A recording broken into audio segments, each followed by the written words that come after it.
And so to Caroline Lucas. Again, the same sort of question. Are you thinking again in the Green Party about security issues after Manchester?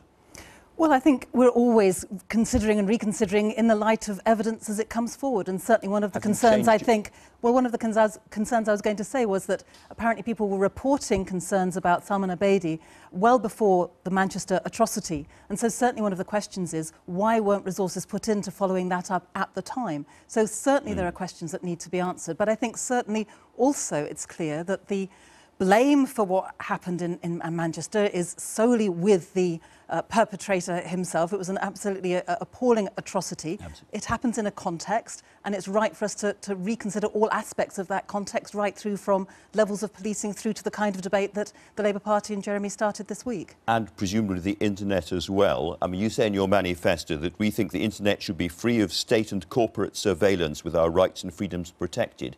In these circumstances, and knowing that jihadi groups and extremist groups use encrypted messaging on the internet and also use the internet to promote their hate-filled messages, do you really think that's a sensible policy? Well, our policy is about opposing the mass industrial scale surveillance of emails. And let me explain what I mean by that, because there are plenty of people who you would see as being on the side of the argument that are absolutely wanting to make sure that we crack down on this as hard as possible, who would say that the bigger you make the haystack in which you're looking for the needle, the harder it is to find it. So having all of that extra surveillance doesn't work. It's targeted surveillance that really makes the difference. And that's what we're certainly in favour of.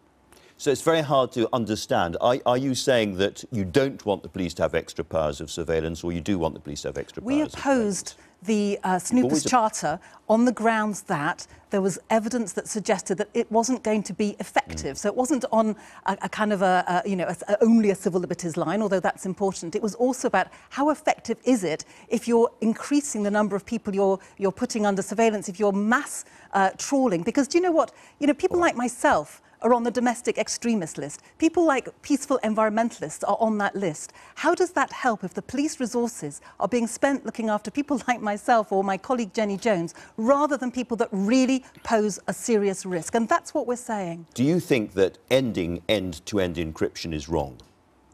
Do I think that ending end-to-end encryption is wrong? No. So you would like to see this end-to-end encryption, very, very controversial. I'll be talking to the Home Secretary about it later on. You'd like to see that ended? I want to take advice from the security services about what they think needs to keep us safe.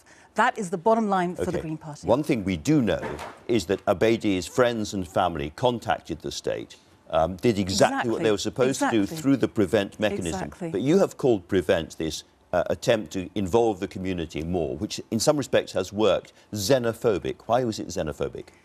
Because many in the Muslim community believe it's been an attack on their group in particular. We absolutely want there to be a mechanism whereby people can come to the state with concerns. But when it is perceived by the Muslim community itself as being a toxic Big Brother brand, then we need to look at it again. And that is what the Mayor of Manchester is saying. That is what many people, the Foreign Affairs Committee and others, have said. We need to review PREVENT to make sure that it is seen as something that is broad and inclusive and absolutely bottom-up, not top-down through Big Brother. Let me put it to you that this is knee-jerk liberalism, and one of the very few Muslim MPs in the last Parliament, Khalid Mahmood, said this. He said, by and large, the majority of the Muslim community have no real issue with PREVENT. What we see is small groups of so-called activists who continue to condemn PREVENT but provide no alternative. Well, and he's talking really about people like you. Listen, my position on PREVENT is guided by the Muslim community that I speak to in my own constituency and who I speak to elsewhere. It's about what is the most effective way of keeping people safe.